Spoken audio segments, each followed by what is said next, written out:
Hidupku, dari luar tampak sempurna. Aku memiliki rumah megah 3 lantai di kawasan elit Jakarta, perusahaan yang terus berkembang pesat, mobil-mobil mewah terparkir di garasi, dan rekening bank yang seakan tak pernah surut. Orang-orang mengenalku sebagai wanita karir yang sukses, berwibawa, dan terhormat. Namun di balik gemerlap itu, ada kenyataan pahit yang kusimpan rapat-rapat. Suami yang kucintai ternyata hanyalah benalu dalam hidupku. Namanya Raka. Pria yang dulu kukira akan menjadi pelindung, penyokong, dan belahan jiwa, ternyata hanyalah seorang yang numpang hidup di balik kesuksesanku. Aku yang membiayai segalanya, dari rumah, mobil, bahkan pakaian yang ia kenakan sehari-hari. Ironisnya, meski aku yang bekerja keras, Raka seringkali bersikap seolah-olah semua ini adalah hasil jerih payahnya. Di depan orang lain, ia tampil gagah dan percaya diri. Tetapi aku tahu, tanpa diriku, ia tak lebih dari pria biasa yang bahkan mungkin kesulitan untuk membayar kontrakan di gang sempit. Setiap malam, saat aku pulang larut dari kantor karena rapat panjang atau mengurus proyek besar, ia hanya duduk santai di ruang keluarga, menonton televisi sambil mengeluh kenapa aku begitu sibuk. Sesekali ia melontarkan komentar pedas yang menyakitkan. Untuk apa punya istri kalau istri lebih sibuk urus kerjaan daripada suaminya? Aku hanya tersenyum tipis setiap kali mendengarnya. Bukan karena aku tak merasa sakit, tetapi karena aku sudah terlalu lelah untuk membantah. Lagi pula, aku sudah tahu siapa diriku, aku bukan wanita lemah yang harus menunggu validasi darinya. Namun, semua itu tak pernah kuceritakan kepada siapapun. Teman-temanku hanya tahu aku menikah dengan pria tampan, terlihat harmonis di permukaan, dan sering tampil mesra di acara kantor atau pesta. Mereka tidak tahu, di balik senyumanku, ada luka yang semakin dalam setiap harinya. Aku mulai menyadari ada yang aneh pada Raka sekitar 2 tahun lalu. Saat itu, aku sering mendapati ponselnya disembunyikan atau terkunci rapat. Ia mulai lebih sering keluar rumah dengan alasan rapat atau bertemu teman lama. Dan yang paling mencurigakan, ia mendadak lebih memperhatikan penampilannya, parfum mahal, baju baru, hingga potongan rambut yang selalu rapi. Naluri wanitaku berbisik, ada orang ketiga. Tapi aku bukan tipe istri yang langsung mengamuk atau menuduh. Aku memilih diam, mengamati, mengumpulkan bukti. Hingga suatu malam, saat ia tertidur pula setelah pulang larut, aku memberanikan diri membuka ponselnya yang akhirnya berhasil kubuka dengan sidik jarinya. Di sanalah aku menemukan ratusan pesan mesra dengan seorang perempuan bernama Maya. Dari isi pesannya, jelas sekali hubungan mereka bukan sekadar teman. Ada panggilan sayang, ada janji liburan bersama, ada foto-foto mereka yang membuat darahku mendidih. Tapi yang paling menusuk hati adalah bagaimana Maya selalu meremehkanku dalam percakapan mereka. Kasihan istrimu itu, sibuk kerja siang malam. Dia kira uangnya bisa bikin kamu bahagia. Aku lebih cantik dari dia, lebih muda juga. Kamu pasti lebih nyaman sama aku, kan? Aku menutup ponsel itu dengan tangan gemetar. Ingin rasanya malam itu juga aku menampar wajah Raka, melemparkan semua barangnya keluar rumah, dan mengusirnya. Tapi aku memilih menahan diri. Aku tahu waktuku akan tiba. Dan saat itu tiba, aku tidak hanya akan menyingkirkan Raka dari hidupku, tapi juga mengajari Maya, si pelakor sombong itu, pelajaran yang tak akan pernah ia lupakan seumur hidupnya. Meski hatiku remuk, aku tetap menjalani hidupku seperti biasa. Aku tetap berangkat kerja dengan senyum, menghadiri rapat dengan percaya diri, dan mengurus perusahaan tanpa celah. Tidak ada seorang pun yang tahu badai apa yang sedang kualami di rumah tanggaku. Raka pun seolah tak menyadari aku tahu perselingkuhannya. Ia tetap bersikap seperti biasa, menuntut perhatian, meminta uang dengan berbagai alasan, bahkan terkadang mengeluh soal pekerjaanku yang terlalu menyita waktu. Sayang, minggu depan kita jalan-jalan ke Bali, ya? Aku capek di rumah terus, ujarnya suatu malam. Aku hanya menatapnya datar. Dalam hatiku, aku ingin berkata, uang siapa yang akan kau pakai? Uangku, lagi-lagi uangku. Tapi aku memilih diam. Aku ingin melihat sejauh mana sandiwara mereka berjalan. Dan benar saja, beberapa hari kemudian, aku mengetahui bahwa rencana liburan ke Bali itu bukanlah untukku, melainkan untuk Raka dan Maya. Mereka benar-benar nekat, seakan-akan aku hanyalah bayangan dalam hidup mereka. Setiap kali memandangi diriku di cermin, aku selalu berusaha mengingat siapa aku sebenarnya. Aku bukan wanita lemah yang harus bersaing dengan pelakor demi cinta seorang pria yang bahkan tak pantas kucintai lagi. Aku adalah perempuan yang berdiri di atas kakinya sendiri, yang membangun kerajaan bisnis dari nol, yang tidak pernah menggantungkan hidup pada siapapun, apalagi pada pria yang hanya numpang hidup. Itulah sebabnya, aku memutuskan untuk diam-diam merencanakan sesuatu. Aku tidak ingin berkonfrontasi langsung dengan mereka. Tidak, itu terlalu biasa. Aku ingin balas dendam yang manis, elegan, dan menyakitkan di saat yang tepat. Suatu sore, aku bertemu dengan sahabat karibku, Dina, di sebuah kafe. Dina adalah satu-satunya orang yang sedikit banyak tahu tentang rumah tanggaku. Aku lihat wajahmu akhir-akhir ini makin dingin, Ra. Ada apa sebenarnya? Tanya Dina sambil menyeruput cappuccino-nya. Aku tersenyum tipis. Suamiku kau tahulah, Din. Aku sudah lama mencium gelagatnya. Dan sekarang aku sudah yakin. Dia selingkuh. Dina membelalakan mata. Apa? Dengan siapa? Seorang perempuan bernama Maya. Dan yang lebih parah, perempuan itu sering meremehkanku. Dia kira aku ini miskin, hanya numpang hidup dari suamiku. Dina terbatuk kecil menahan tawa. Astaga, dia tidak tahu siapa dirimu? Perempuan bodoh. Aku tersenyum dingin.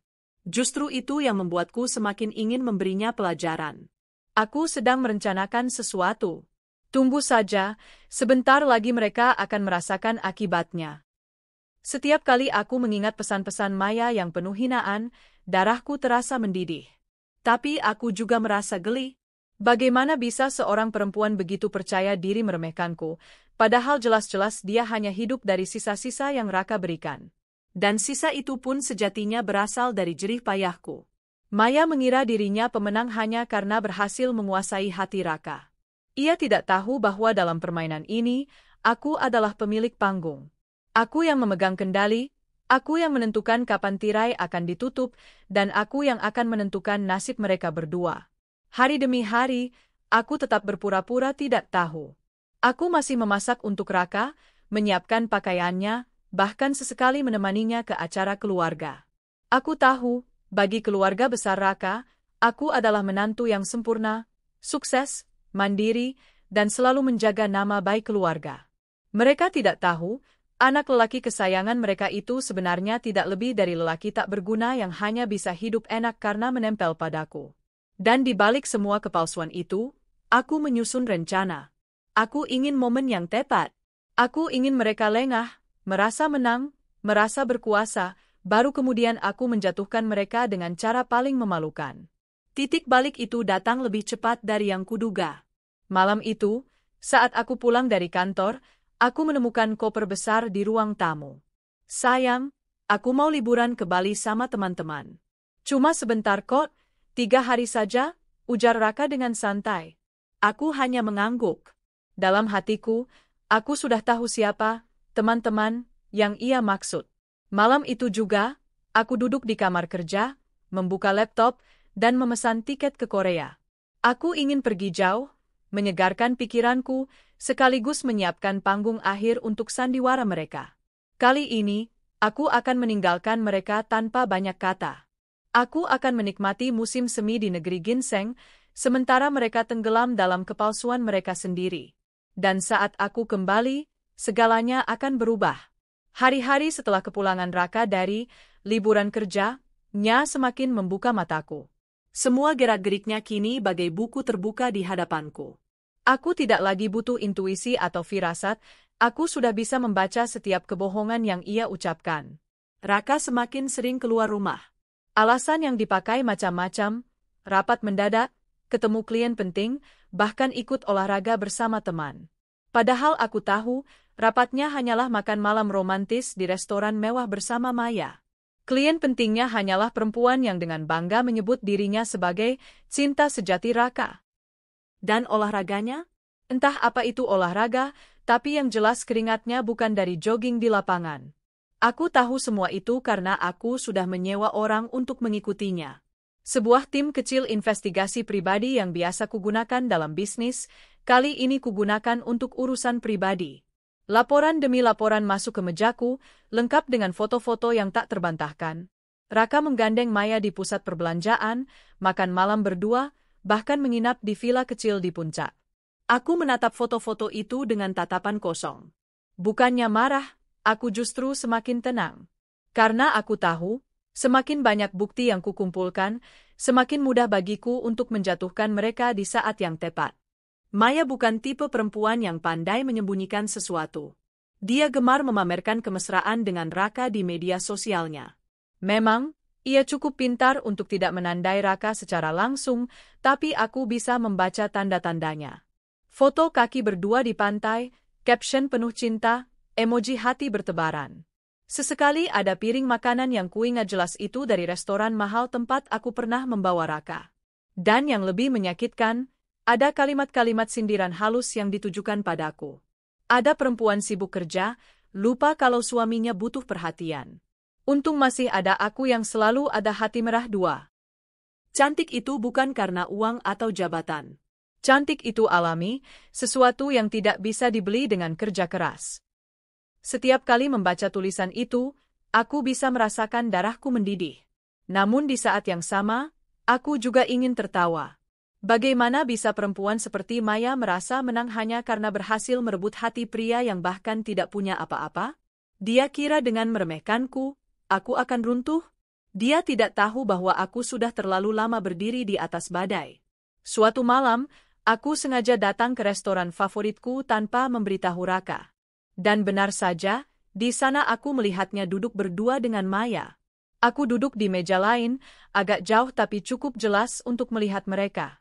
Raka tampak tersenyum lebar, memperhatikan Maya seolah-olah dunia hanya milik mereka berdua. Maya sendiri berpakaian sangat menonjol, gaun merah ketat, riasan tebal, dan tawa keras yang menusuk telingaku. Mereka tidak sadar aku ada di sana, dan aku sengaja tidak menampakkan diri.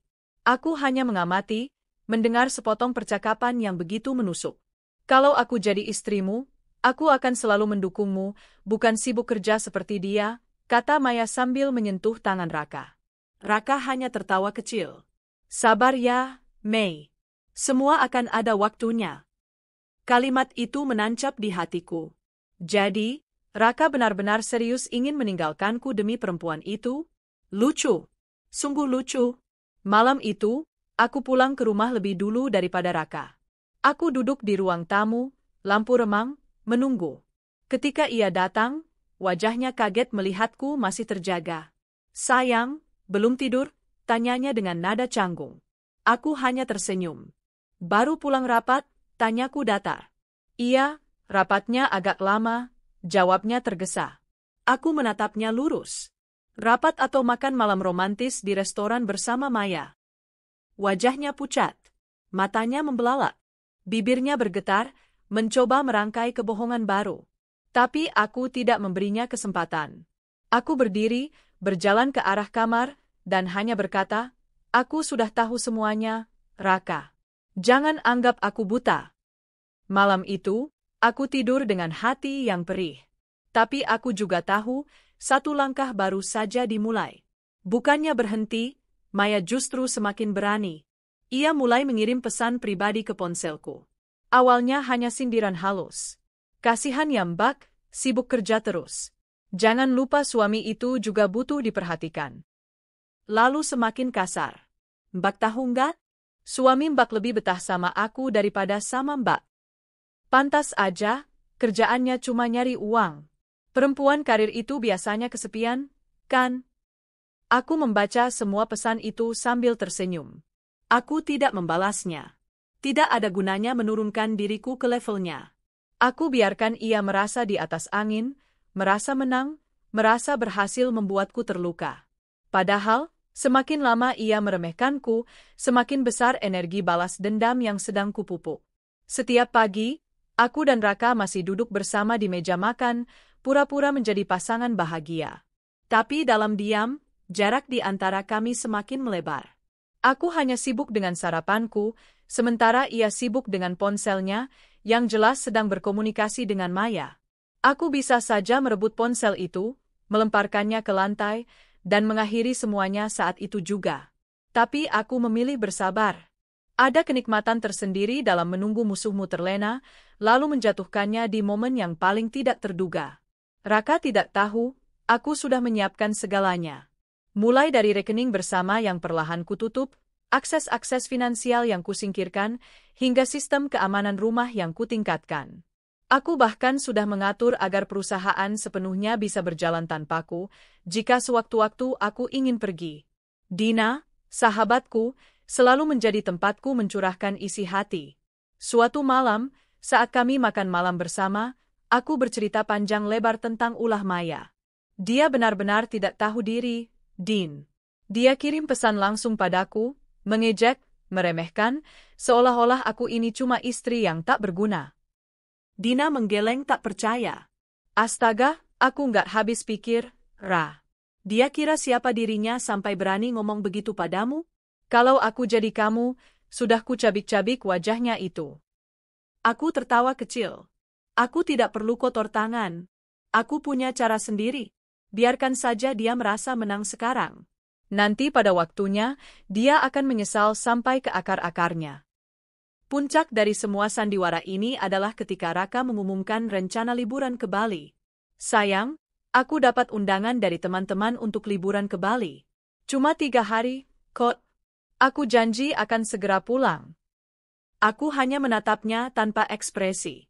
Aku tahu, itu bukan liburan dengan teman-teman. Itu liburan mesra dengan Maya. Dan ternyata benar.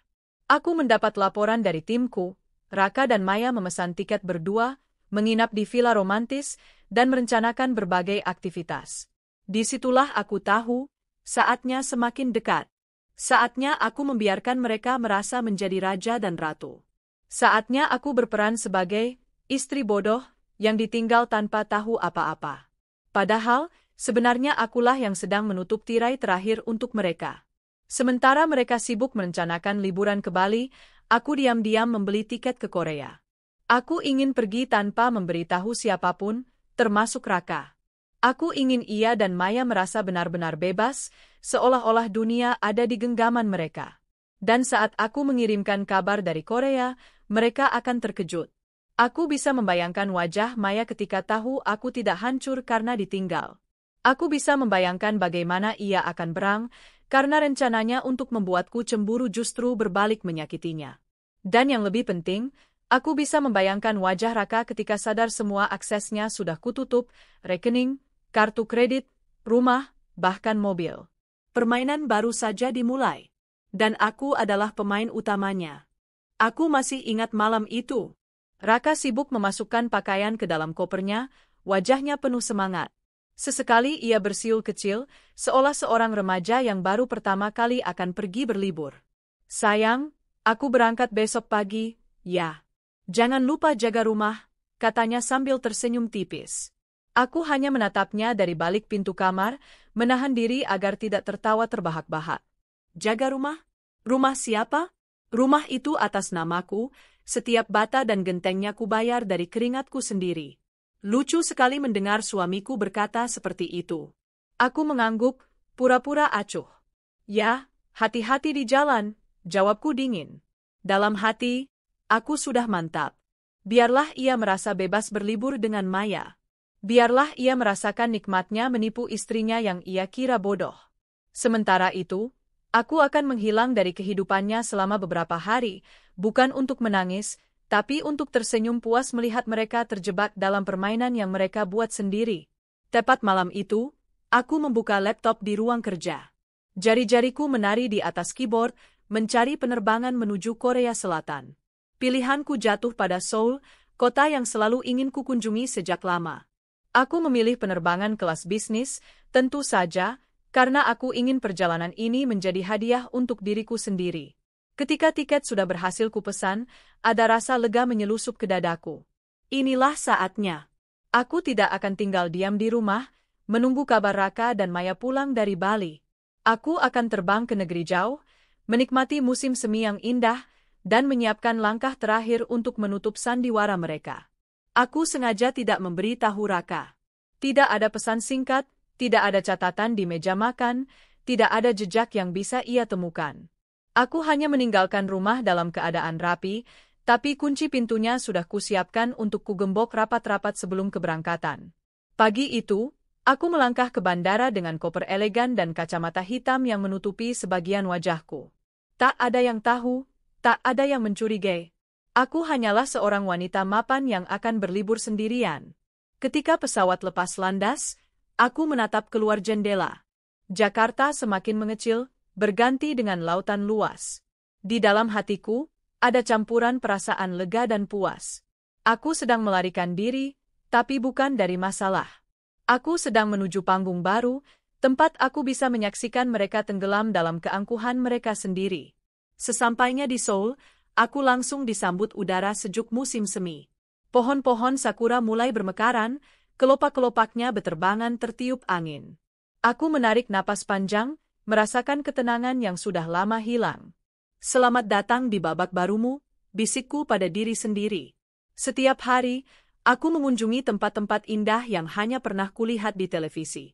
Aku berjalan di bawah pohon sakura, menikmati kopi hangat di kafe kecil, bahkan menyempatkan diri berkunjung ke istana bersejarah dengan hanbok yang kupinjam. Di setiap langkah, aku merasa semakin bebas. Bebas dari Raka, bebas dari Maya, bebas dari segala kepalsuan rumah tangga yang selama ini kurasakan. Terkadang, di tengah keindahan itu, aku mengambil ponselku dan membaca ulang pesan-pesan Maya yang menghina diriku. Anehnya, aku tidak lagi merasa sakit hati. Justru ada rasa geli, seperti melihat badut yang berusaha terlihat elegan padahal hanya menertawakan dirinya sendiri. Aku mengambil foto-foto indah, senyumku di bawah bunga sakura, gayaku di tengah kota Seoul yang modern, dan momen-momen kecil ketika aku benar-benar merasa hidup. Foto-foto itu kusimpan baik-baik, karena aku tahu, sebentar lagi akan kutunjukkan pada orang yang selama ini meremehkanku. Meski aku berada ribuan kilometer dari Jakarta, bayangan Raka dan Maya masih menghantui pikiranku. Aku bisa membayangkan mereka saat itu, tertawa di villa mewah di Bali, berfoto mesra, memamerkan kebahagiaan palsu di media sosial. Aku tidak marah. Aku hanya menunggu. Karena aku tahu, sebentar lagi mereka akan menerima kejutan dariku. Sebelum berangkat, aku sudah menutup semua akses keuangan Raka. Kartu kreditnya tidak bisa lagi digunakan, rekening bersama sudah kualihkan, bahkan aksesnya ke kantor sudah kuputus. Ia mungkin tidak sadar sekarang, tapi begitu ia kembali dari Bali, dunia akan berubah drastis baginya. Dan Maya? Dia yang paling akan merasakan akibatnya. Selama ini dia kira aku adalah wanita lemah yang hanya bisa menangis melihat suaminya direbut. Tapi nanti, ia akan tahu siapa sebenarnya wanita yang ia hina-hina itu. Di sela-sela liburanku, aku sempat melakukan panggilan video dengan Dina. Sahabatku itu langsung terkejut melihat latar belakangku. "Kamu di mana, Ra?" "Jangan bilang, itu Korea," serunya. Aku tertawa kecil. "Ya, Din. Aku di Seoul sekarang. Menikmati musim semi." "Gila kamu. Sendirian?" "Ya, sendirian. Dan rasanya luar biasa. Aku merasa bebas sekali. Kau tahu, sementara aku di sini, Raka dan Maya lagi asyik liburan di Bali." Dina mengangkat alisnya. "Dan kamu santai aja gitu?" Aku meneguk kopiku sebelum menjawab. "Santai sekali. Karena aku sudah siapkan segalanya. Tunggu saja, sebentar lagi permainan akan berubah." Malam itu, aku duduk di teras hotel. Dari kejauhan, lampu-lampu kota Seoul berkelap-kelip, menciptakan pemandangan yang memukau. Aku tersenyum sendiri, membayangkan bagaimana wajah Maya saat nanti menerima balasanku. Perempuan itu pasti mengira aku sedang murung di rumah, menangis, atau menunggu kabar dari suamiku. Ia tidak akan pernah membayangkan aku sedang duduk manis di negara lain, menikmati liburan sendirian dengan penuh kebebasan. Senyumku semakin lebar ketika aku membayangkan wajah Raka saat menyadari semua akses finansialnya sudah kututup. Ia yang selama ini merasa gagah karena bisa memanjakan Maya dengan uangku, tepatnya, akan terjebak dalam kepanikan. Dan aku akan berada jauh, menonton semuanya dari kejauhan, sambil tertawa puas. Di hari keempatku di Korea, aku menerima laporan baru dari timku. Raka dan Maya tampak semakin mesra di Bali, bahkan Maya sempat mengunggah foto dirinya di villa dengan caption, "Liburan bersama cinta sejati hati merah dua hidup itu indah kalau bersama orang yang tepat." Aku menatap foto itu lama, lalu tersenyum dingin. Indah? Tunggu saja, sebentar lagi keindahanmu akan berakhir. Aku mengambil ponsel, memilih salah satu foto terbaikku di bawah pohon sakura, lalu menyimpannya di folder khusus. Aku tahu, waktunya belum tepat untuk membalas. Aku ingin Maya semakin jumawa, semakin merasa menang, sebelum akhirnya kubakar kesombongannya dengan satu pukulan telat.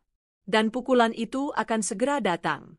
Semakin lama aku berada di Korea, semakin aku merasa menjadi diriku yang sesungguhnya. Aku bukan hanya seorang istri dari pria yang tak tahu diri. Aku adalah wanita yang kuat, mandiri, dan mampu mengendalikan hidupku sepenuhnya. Di setiap langkah, aku merasakan keberanian baru tumbuh di dalam diriku. Aku tidak lagi takut kehilangan Raka. Justru aku tidak sabar menyingkirkannya. Karena aku tahu, aku tidak kehilangan apa-apa dengan kepergiannya. Justru dialah yang akan kehilangan segalanya, rumah mewah, kenyamanan hidup, dan terutama, akses pada uang yang selama ini membuatnya merasa hebat. Aku duduk di tepi Sungai Han pada sore hari, melihat matahari perlahan tenggelam di balik gedung-gedung tinggi. Angin sepo-sepo membawa aroma bunga musim semi, membuat suasana terasa begitu damai. Di saat itulah aku berjanji pada diriku sendiri, ketika aku kembali ke Jakarta, semuanya akan selesai. Tidak ada lagi kepalsuan, tidak ada lagi penipuan, tidak ada lagi hinaan. Aku akan mengembalikan Raka ke tempat asalnya, desa kecil yang mungkin sudah lama ia tinggalkan. Dan Maya? Biarlah dia merasakan pahitnya menjadi gundik tanpa tuan, perempuan hina yang akhirnya ditinggalkan di jalanan. Angin musim semi di Seoul berhembus pelan, membawa aroma bunga sakura yang bermekaran di sepanjang jalan. Aku duduk di sebuah kafe mungil dengan jendela besar yang menghadap ke Sungai Han. Secangkir latte hangat mengepul di depanku, sementara buku catatan terbuka menampilkan coretan rencana yang belakangan ini menjadi fokus hidupku. Bagaimana menutup semua pintu bagi suami dan si pelakor tanpa harus mengotori tanganku secara langsung. Sejak aku menginjakkan kaki di Korea, ada kedamaian yang sulit kugambarkan. Rasanya seperti sedang membuang seluruh beban bertahun-tahun pernikahan yang penuh kepalsuan. Aku bisa tersenyum tanpa pura-pura, bisa tidur tanpa dihantui rasa curiga. Tak ada suami yang pulang tengah malam dengan alasan rapat, tak ada ponsel yang ditaruh terbalik di meja agar layar notifikasinya tak terlihat. Namun, ketenangan itu pecah ketika ponselku bergetar pelan. Notifikasi WhatsApp masuk, dan di layar muncul nama asing, bukan kontak resmi, hanya nomor baru. Aku sudah menduganya, karena beberapa kali aku tahu pelakor itu mencoba menyinggungku lewat akun media sosial palsu. Dengan malas, aku membuka pesannya. Pesan pertama membuatku terbahak tanpa sadar. "Hai Jongos, bersihkan rumah ya. Sebentar lagi aku dan suamimu pulang liburan dari Bali. Aku mau istirahat di rumah suamimu." Wajah tersenyum dengan mulut terbuka dan mata menyipit. Aku menahan tawa, meletakkan cangkirku kembali. Tangan kananku menutup mulut, berusaha tidak menarik perhatian pengunjung kafe lain yang sedang asyik bercengkerama. Aku lanjut membaca. Pesan kedua masuk, kali ini dengan foto. Mereka berdua, suamiku dan si pelakor, berpose mesra di tepi pantai, berpelukan dengan wajah penuh kebahagiaan palsu. Di bawah foto itu, ia menambahkan emoji hati berwarna merah, seakan ingin menusukku dengan sengaja. Pesan ketiga bahkan lebih menjijikkan. Sebuah video singkat, mereka berdua berciuman sambil tertawa-tawa, jelas sekali sengaja direkam untuk menyakiti perasaanku. Dasar murahan, gumamku pelan, tanpa emosi berlebihan.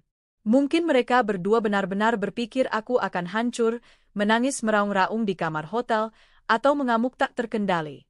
Mereka tidak tahu bahwa aku bukan tipe wanita yang bisa dipermainkan dengan cara sepele begitu.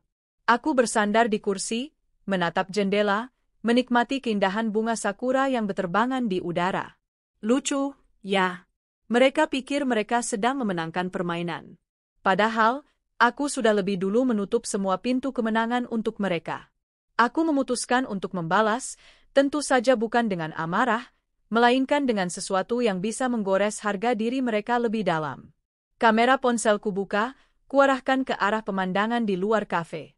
Sungai Han yang berkilauan diterpa cahaya matahari sore, dikelilingi bunga sakura berwarna merah muda pucat. Aku pun memotret diriku sendiri dengan latar belakang itu, senyum tipis, wajah tenang, penuh kemenangan. Ku ketuk papan ketik, menuliskan kalimat singkat yang sengaja kubumbui dengan sarkasme. Maaf ya, Gundik. Aku sedang liburan di Korea menikmati musim semi. Dan maaf, rumahku sudah kugembok sampai aku pulang. Suruh saja pria miskin yang ada di sampingmu ajak kamu tidur di kolong jembatan tertawa terbahak-bahak. Aku kirim foto itu bersama captionnya. Lalu kututup aplikasi WhatsApp, meneguk kembali latekku dengan puas. Aku bisa membayangkan wajah pelakor itu yang memerah karena malu bercampur marah. Mungkin dia tidak menyangka aku yang selama ini diam justru memberikan tamparan balik yang lebih keras. Selesai? Oh, belum. Itu baru pemanasan. Beberapa jam setelahnya, aku mulai menjalankan rencana yang sejak lama kususun. Dari laptopku yang kubawa, aku membuka akses sistem keuangan perusahaan. Aku tahu semua transaksi yang dilakukan suamiku, semua kartu tambahan yang kuberikan untuknya, bahkan jadwal mobil perusahaan yang ia gunakan semaunya. Satu persatu kututup. Kartu kredit, kunonaktifkan. Akses ATM, kublokir. Mobil perusahaan, kutarik kembali ke garasi utama. Akses kantor, kubekukan kartu identitasnya, sehingga ia tak bisa masuk ke gedung tanpa izin khusus. Dalam hitungan menit, seorang pria yang selama ini besar kepala karena merasa punya kekuasaan akan sadar bahwa seluruh kenyamanan hidupnya hanyalah pinjaman dariku. Tak lama setelah itu, ponselku kembali bergetar. Kali ini bukan dari pelakor, melainkan dari suamiku sendiri. Pesan pertama masuk. Sayang, kamu di mana? Aku nggak bisa pakai kartu kreditku. ATM-ku juga terblokir. Aku mengabaikannya. Pesan kedua lebih panjang. Kenapa kamu matiin semua akses? Aku butuh mobil, aku butuh uang. Jangan begini, kita bisa bicarakan baik-baik. Aku tertawa kecil. Sejak kapan dia ingin bicara baik-baik denganku? Selama ini semua keputusan dia ambil sendiri, semua kebohongan ia tutup rapat, dan aku diperlakukan seperti boneka yang harus percaya tanpa bertanya. Pesan ketiga masuk dengan nada lebih putus asa. Sayang, please, aku lagi di Bali. Jangan bikin aku malu di depan orang. Kita kan pasangan. Pulanglah cepat, kita selesaikan semuanya. Kali ini aku benar-benar tak bisa menahan tawa. Pasangan, ucapku sambil menggeleng. Baginya, pasangan berarti aku yang bekerja keras mencari uang, sementara dia bersenang-senang dengan perempuan lain. Aku tak menjawab satu pun pesan darinya. Biarlah dia tenggelam dalam kepanikannya sendiri. Di sisi lain, aku bisa membayangkan apa yang terjadi di Bali. Suamiku, yang terbiasa hidup dengan segala fasilitas, kini harus berhadapan dengan kenyataan pahit. Kartu kredit tidak bisa dipakai, ATM kosong, mobil sewaan mungkin tidak bisa ia bayar. Pelakor yang bersamanya tentu akan ikut panik. Apalagi setelah membaca pesanku tadi. Bayangkan betapa malunya ia sadar bahwa rumah yang ia anggap bisa ia masuki dengan bebas ternyata sudah kugembok rapat-rapat. Aku yakin, seiring malam semakin larut, konflik di antara mereka pun akan semakin panas.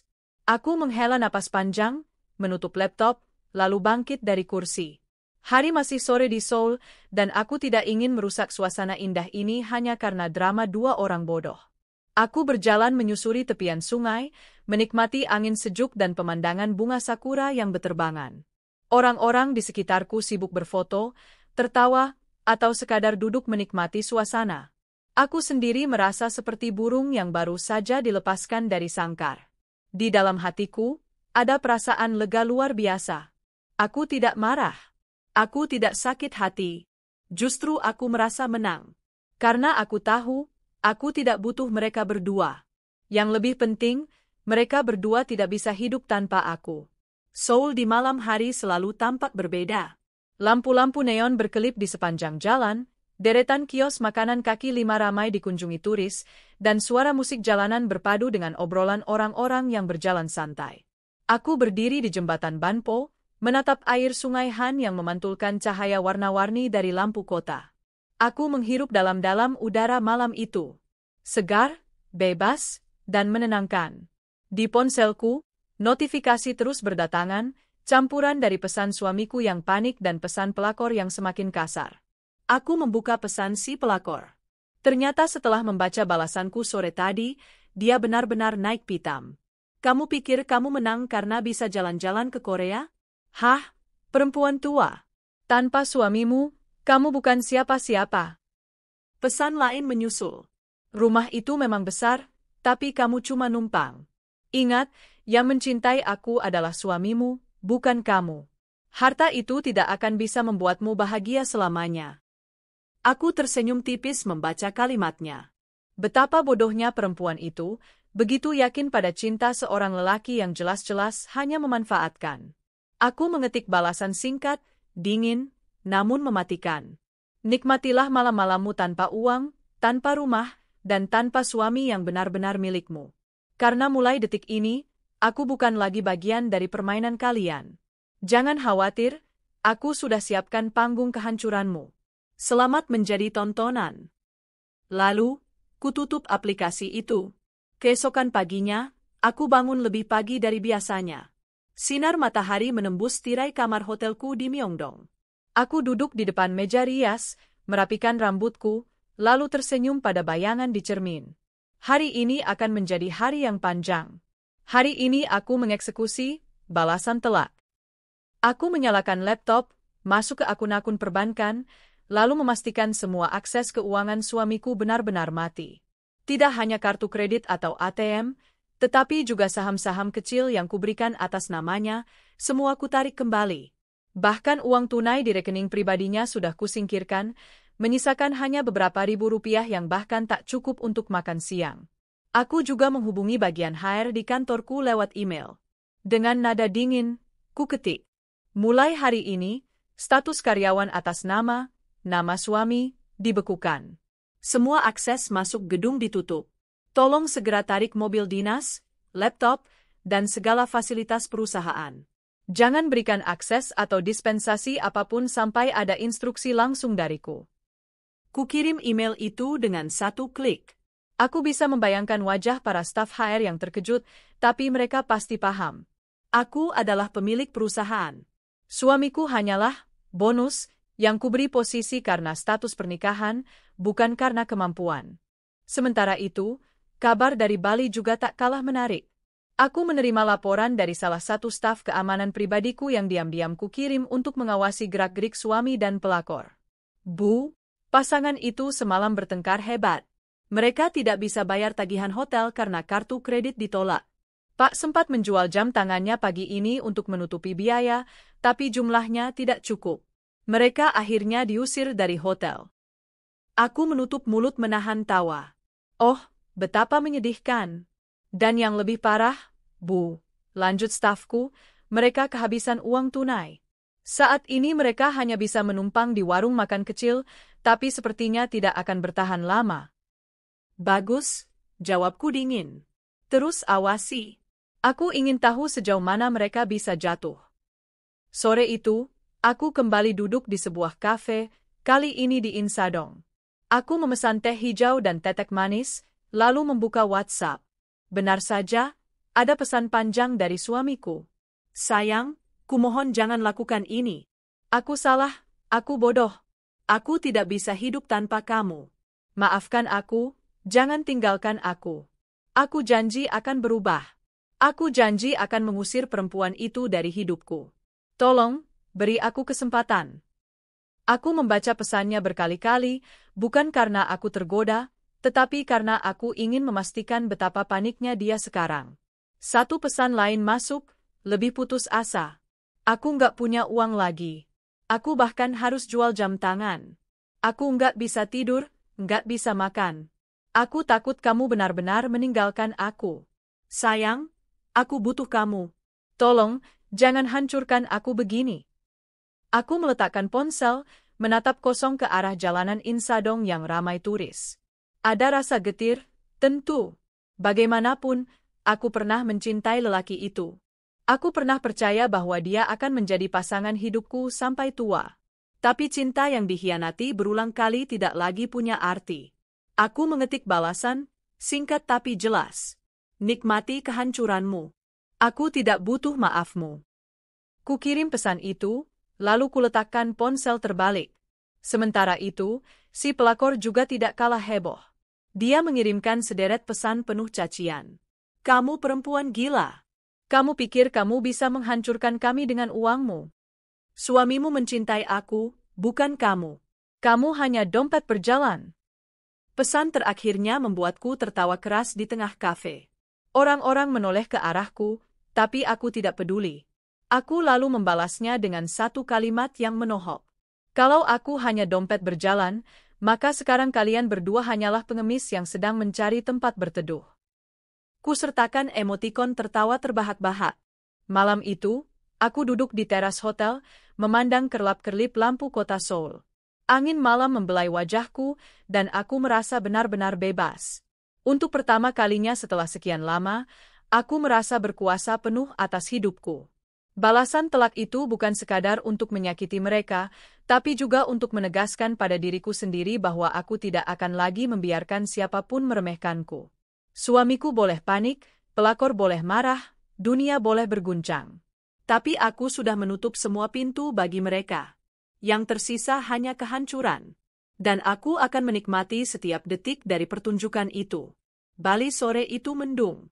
Langit yang biasanya cerah berwarna oranye kini kelabu, seolah ikut merasakan kepanikan dua manusia yang kebingungan di sebuah lobi hotel mewah.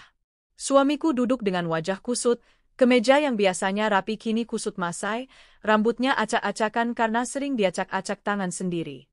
Di sampingnya, si pelakor berdandan menor namun jelas terlihat gusar, wajah cantiknya kini berkerut, dan bibirnya komat-kamit mengomel tiada henti. Kenapa semua kartumu ditolak? Hah? Pelakor itu mendesis dengan nada tinggi, melupakan etika karena dipenuhi rasa panik. Katamu kamu punya akses keuangan. Katamu kamu bos di perusahaan. Katamu kamu bisa bikin aku hidup enak. Suamiku hanya bisa menunduk, menatap lantai dingin hotel, keringat dingin membasahi pelipisnya. Ia mencoba menjelaskan, tapi suaranya bergetar. Aku nggak tahu kenapa. Biasanya nggak pernah begini. Semua kartu, semuanya mati. Omong kosong. Pelakor itu berdiri, tangan di pinggang. Jangan bilang aku ditipu. Aku sudah buang waktu, tenaga, bahkan harga diriku untuk kamu. Dan sekarang kita diusir dari hotel karena nggak bisa bayar. Beberapa tamu hotel melirik dengan tatapan jijik. Suamiku makin tenggelam dalam rasa malu. Tak lama kemudian, manajer hotel datang menghampiri mereka. Dengan senyum diplomatis namun tegas, ia berkata, "Mohon maaf, Pak, Bu. Tagihan kamar Anda harus segera dilunasi. Kalau tidak, kami tidak bisa memperpanjang masa tinggal. Sesuai prosedur, barang-barang Anda harus segera dikeluarkan." Pelakor menatap suamiku dengan mata membelalak. "Bayar? Jual apa kek? Aku nggak mau tidur di jalan." Suamiku menelan ludah, lalu membuka jam tangan mewahnya, hadiah ulang tahun dariku beberapa tahun lalu. Dengan berat hati, ia mendekati manajer hotel. Bisa kalau saya titip jam tangan ini? Untuk bayar sebagian, nanti saya ganti sisanya."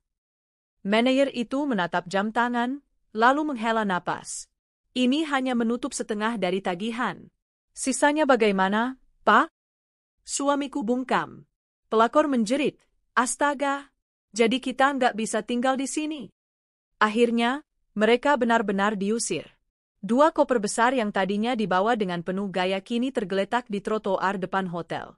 Hujan gerimis mulai turun.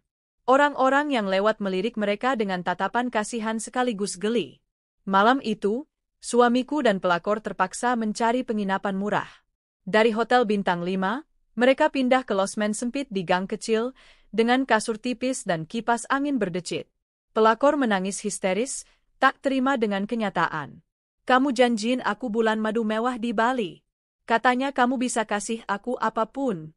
Ternyata kamu cuma pria miskin numpang hidup sama istrimu. Astaga, aku ini bodoh banget percaya sama kamu." Suamiku tak bisa berkata apa-apa.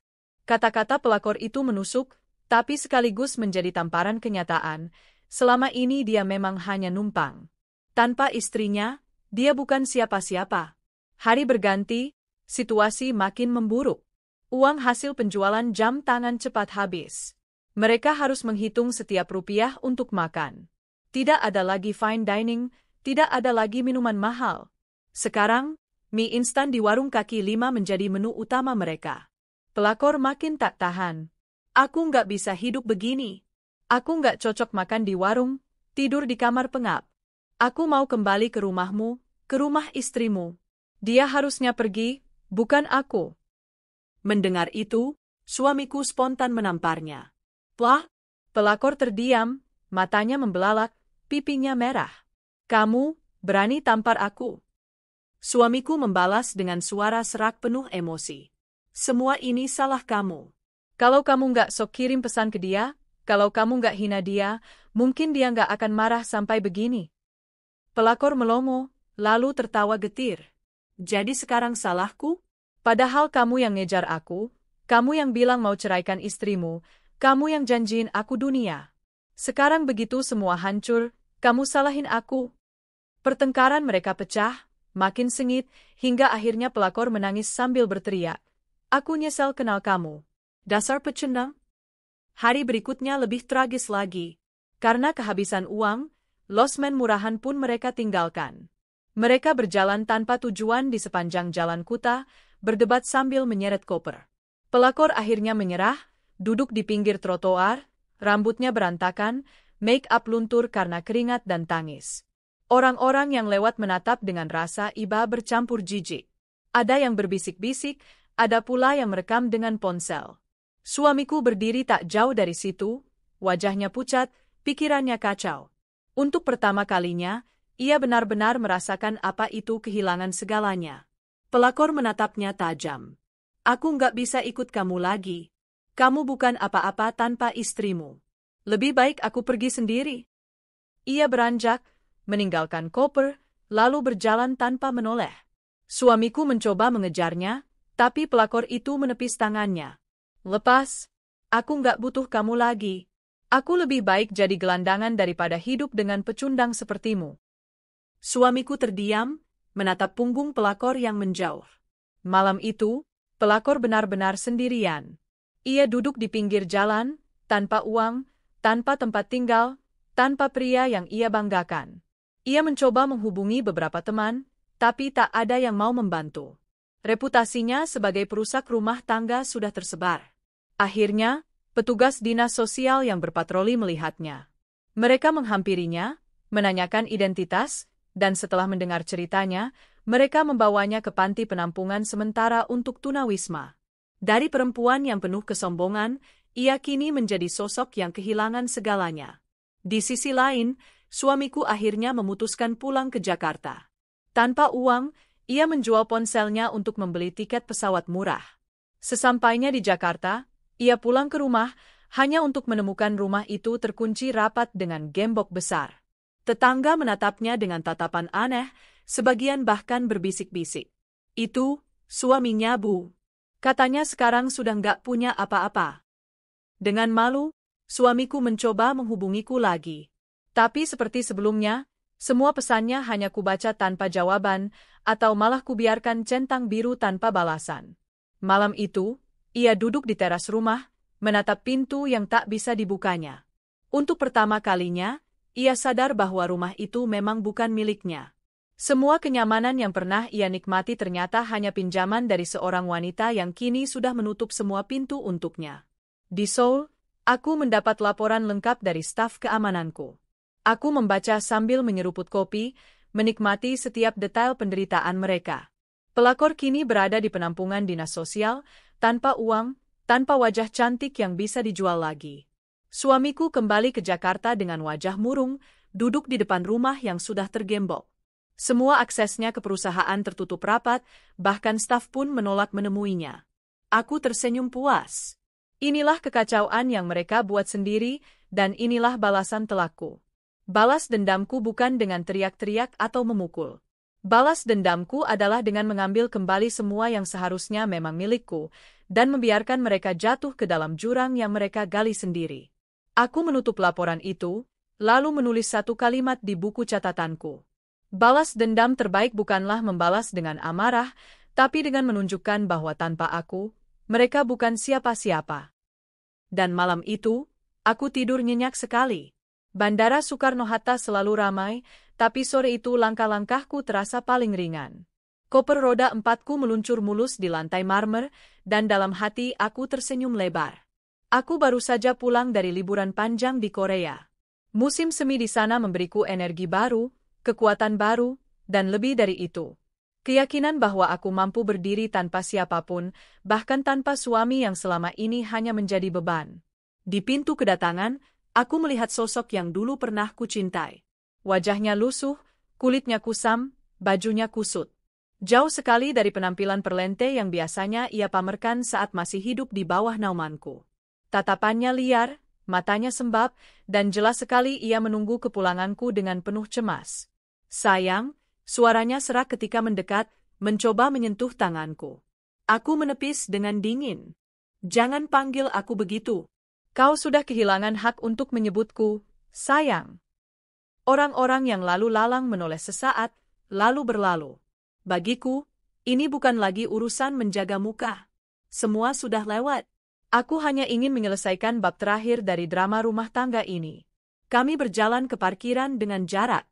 Dia di belakangku, seperti seorang bawahan yang ketakutan pada atasannya. Di sana, mobilku sudah menunggu, sopir pribadi menunduk hormat. Aku masuk ke dalam, sementara dia masih berdiri di luar, seperti anak hilang yang tak tahu arah. Kau tidak masuk? Tanyaku dingin. Ia ragu, lalu masuk, duduk di sampingku. Bau tubuhnya menusuk hidungku, bau keringat, kelelahan, dan entah apa lagi. Lelaki yang dulu suka hidup mewah, kini seperti gelandangan yang baru saja mendapat tumpangan. Aku minta maaf. Aku salah besar. Aku bodoh. Aku hilaf. Suaranya tercekat, lalu ia menunduk, bahunya berguncang. Air matanya jatuh, tapi hatiku tetap sekeras batu. Kau baru sadar setelah semua kenyamananmu hilang, aku menatapnya tajam. Setelah uangmu tak ada, kartu-kartu yang kau banggakan diblokir, mobilmu ditarik, rumah tak bisa kau masuki, dan kantormu tak lagi mengakuimu. Dia tak berani menjawab. Kau lupa, kan? Aku melanjutkan, suaraku meninggi. Semua itu bukan punyamu. Semua itu hasil keringatku, darahku, perjuanganku membangun perusahaan dari nol. Kau hanya menumpang, dan sekarang aku sudah menendangmu keluar dari hidupku. Ia menunduk lebih dalam, suaranya nyaris berbisik. Aku benar-benar menyesal. Tolong beri aku kesempatan kedua. Aku tertawa kecil, getir tapi mantap. Kesempatan kedua? Kau bahkan sudah kuberi kesempatan ke-100, dan kau selalu menyia-nyiakannya. Kau kira aku akan jadi wanita bodoh yang terus mengampuni suami tukang selingkuh? Tidak. Hari ini, ceritamu berakhir. Sampai di rumah, aku sengaja meminta satpam membuka gerbang lebar-lebar. Suamiku menatap rumah megah itu dengan mata berkaca-kaca. Mungkin ia teringat hari-hari ketika ia masih tidur di dalamnya, menikmati semua fasilitas. Tapi kini, rumah itu bagai istana yang tidak lagi mengenalnya. Aku turun lebih dulu, menarik koper, lalu berbalik. Masuklah untuk terakhir kalinya. Hanya untuk mengambil barang-barangmu. Setelah itu, kau keluar dari sini selamanya. Wajahnya pucat, tapi ia menurut. Kami masuk, dan aku sudah menyiapkan semua barang-barangnya, pakaian, sepatu, bahkan jam-jam tangan yang dulu ia banggakan, sudah kupisahkan dalam koper khusus. Ambil ini, dan jangan pernah kembali, kataku, menunjuk koper itu. Dia menatapku, seakan masih berharap aku luluh. Aku tak punya tempat tinggal lagi, aku tak punya apa-apa. Bagus, jawabku tegas. Karena sekarang saatnya kau kembali ke desa. Ke tempat asalmu. Ke kehidupanmu yang sebenarnya sebelum kau menempel padaku seperti lintah. Air matanya jatuh lagi, tapi aku tak peduli. Aku hanya menatapnya dengan dingin, lalu menoleh ke satpam. Tolong antar dia ke stasiun. Belikan tiket ke desa asalnya. Setelah itu, tugasmu selesai. Satpam mengangguk patuh. Di perjalanan menuju stasiun, ia terus mencoba menghubungiku lewat ponsel. Pesan demi pesan masuk. Tolong jangan lakukan ini padaku. Aku janji tak akan selingkuh lagi. Aku akan jadi suami yang baik. Aku mohon. Aku membaca semuanya tanpa perasaan. Tidak ada lagi ruang untuk simpati. Bagiku, lelaki itu sudah mati sejak ia memilih wanita murahan yang meremehkanku. Sesampainya di stasiun, ia benar-benar tampak hancur. Seperti lelaki yang kehilangan arah, kehilangan harga diri, kehilangan segalanya. Satpam menyerahkan tiket kepadanya, lalu meninggalkannya di sana. Itu akhir dari perjalanan hidup mewahnya. Sementara itu, aku mendapat kabar dari seseorang yang kukirim untuk mengawasi pelakor itu. Wanita yang dulu dengan pongah mengirimkan pesan padaku, kini hidup sebagai gelandangan di Bali. Tidak ada lagi hotel mewah, tidak ada lagi baju mahal. Hanya tubuh letih, wajah kusut, dan tatapan kosong. Katanya, dinas sosial akhirnya menjemputnya. Ironis, bukan? Wanita yang dulu meremehkanku, kini menjadi beban negara. Aku hanya tersenyum. Karma memang tidak pernah salah alamat. Hari-hari berikutnya, hidupku terasa begitu tenang. Aku kembali fokus ke perusahaanku. Karyawan-karyawan menyambutku dengan penuh hormat, seolah tahu bahwa aku baru saja memenangkan pertarungan besar. Di rumah, aku menikmati kesendirian dengan penuh syukur. Tak ada lagi suara suami yang mengeluh, tak ada lagi perselingkuhan yang menyakitkan. Hanya ada aku, kebebasanku, dan masa depan yang lebih cerah. Aku belajar mencintai diriku sendiri. Pergi ke spa, membaca buku, berolahraga, dan merencanakan liburan baru. Semua itu kulakukan dengan senyum, tanpa perlu memikirkan lelaki yang dulu menyia-nyiakan kesetiaanku. Sore itu, aku memandangi langit jingga. Di tangan, segelas teh hangat. Aku membuka ponsel, membaca sekali lagi pesan terakhir dari suamiku. Aku mohon, jangan tinggalkan aku. Aku tersenyum dingin, lalu menghapus pesan itu. Sudah terlambat, bisikku. Karma telah bekerja. Pelakor hancur. Suami kembali ke desa dengan tangan kosong. Dan aku berdiri lebih kuat, lebih bebas, lebih bahagia dari sebelumnya. Tidak ada balas dendam yang lebih manis daripada melihat mereka yang meremehkan kita tenggelam dalam kehancurannya sendiri. Dan sejak hari itu, aku berjanji pada diriku sendiri. Aku tidak akan pernah lagi mengizinkan siapapun meremehkan siapa aku sebenarnya. Malam itu, aku duduk di ruang tamu rumahku yang megah. Tak ada lagi suara-suara asing, tak ada aroma parfum lelaki yang bercampur dengan bau kebohongan, tak ada lagi telepon yang mencurigakan. Rumah ini, yang dulu sering terasa penuh kebisuan dan pengkhianatan, kini hanya menyisakan aku seorang diri, dan anehnya, aku menikmatinya. Ada rasa damai yang sulit kujelaskan. Melepaskan seseorang yang hanya membawa luka ternyata tidak menakutkan, justru membebaskan. Aku bisa bernapas lebih lega, berjalan lebih tegak, dan tersenyum lebih tulus pada bayanganku sendiri di cermin. Aku sadar, balas dendamku telah tuntas. Suamiku kembali ke desa dengan tangan kosong, dan pelakor yang dulu sombong kini terlantar hingga harus dipungut dinas sosial. Tapi yang lebih penting dari semua itu, aku mendapatkan diriku kembali. Keesokan harinya aku kembali ke kantorku. Begitu masuk, semua karyawan berdiri, menunduk memberi salam. Aura hormat mereka tidak basa-basi, mereka tahu siapa aku sebenarnya. Pemimpin yang membangun perusahaan ini dari nol, bukan sekadar istri dari pria yang dulu hanya menempel untuk mengambil keuntungan. Aku mengadakan rapat besar. Mulai hari ini, kataku, menatap setiap wajah yang duduk di ruang meeting, kita akan melangkah lebih jauh. Aku tidak mau lagi ada bayangan seseorang yang hanya menjadikan perusahaan ini sebagai lahan untuk bergaya. Perusahaan ini adalah rumah kita, tempat kita bekerja dengan jujur, dan aku akan memimpin langsung setiap langkahnya. Tepuk tangan bergemuruh. Beberapa karyawan meneteskan air mata haru. Mereka tahu betapa banyak yang telah kulalui. Dan aku tahu, aku tidak sendiri. Setelah rapat, sekretarisku menghampiri. Bu, ada beberapa investor baru yang tertarik setelah melihat perkembangan perusahaan kita. Mereka ingin bertemu langsung dengan Anda. Aku tersenyum. Atur jadwalnya. Aku siap. Aku ingin menunjukkan, bukan hanya pada dunia, tapi juga pada diriku sendiri. Aku mampu, aku kuat, dan aku akan terus berdiri bahkan tanpa lelaki yang dulu kuanggap sebagai pasangan hidup.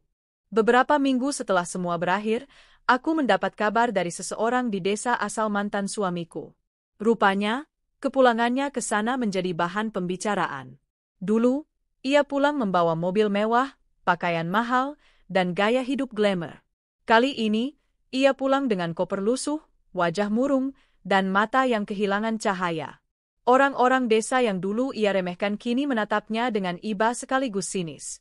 Ia tidak lagi bisa membanggakan diri sebagai suami wanita kaya. Ia hanyalah lelaki biasa yang gagal mempertahankan satu-satunya hal berharga yang pernah ia miliki. Aku. Aku hanya tersenyum mendengar kabar itu. Bukan karena bahagia melihat penderitaannya, tapi karena aku yakin. Begitulah seharusnya hidup menegur orang yang serakah dan tak tahu diri. Lalu kabar lain datang. Tentang pelakor yang dulu dengan pongah mengirimkan pesan padaku. Wanita itu benar-benar jatuh ke dasar jurang. Setelah ditinggalkan suamiku, ia tidak punya apa-apa. Teman-teman yang dulu dekat hanya karena uang dan kemewahan ikut menjauh. Ia kehilangan semua. Kabar terakhir, ia ditempatkan di sebuah panti sosial. Hidup dari belas kasihan orang lain, tanpa kebanggaan, tanpa gengsi. Aku mengingat lagi pesan WhatsApp yang pernah ia kirim. Hai Jongos, bersihkan rumah ya. Sebentar lagi aku dan suamimu pulang liburan dari Bali. Lucu, bukan? Waktu itu ia menertawakanku, mengira aku akan terbakar cemburu. Kini, ia yang terbakar oleh nasibnya sendiri. Aku hanya berkata pada diriku sendiri, karma memang tidak pernah salah alamat. Aku mulai melakukan hal-hal yang dulu kutunda karena sibuk memikirkan rumah tangga yang penuh racun. Aku belajar bahasa baru. Aku berolahraga setiap pagi. Aku mendaftarkan diri pada kelas memasak internasional. Aku bepergian ke luar negeri, bukan untuk melarikan diri, tapi untuk memperluas wawasan dan mengisi jiwa. Aku juga bertemu banyak orang baru, pebisnis, aktivis, perempuan tangguh yang mengajarkanku arti sebenarnya dari kebebasan. Dan aku sadar, dunia ini jauh lebih luas daripada sekadar drama suami yang selingkuh dengan pelakor murahan. Aku bukan lagi perempuan yang menunggu di rumah, menanti suami pulang dengan 1000 alasan. Aku adalah diriku sendiri. Pemilik perusahaan besar, pemimpin bagi karyawan, dan yang terpenting, aku adalah wanita merdeka. Tentu, ada malam-malam di mana kenangan masih menghantui. Aku teringat saat-saat awal pernikahan, ketika aku benar-benar mencintainya, ketika aku percaya kami bisa membangun masa depan bersama.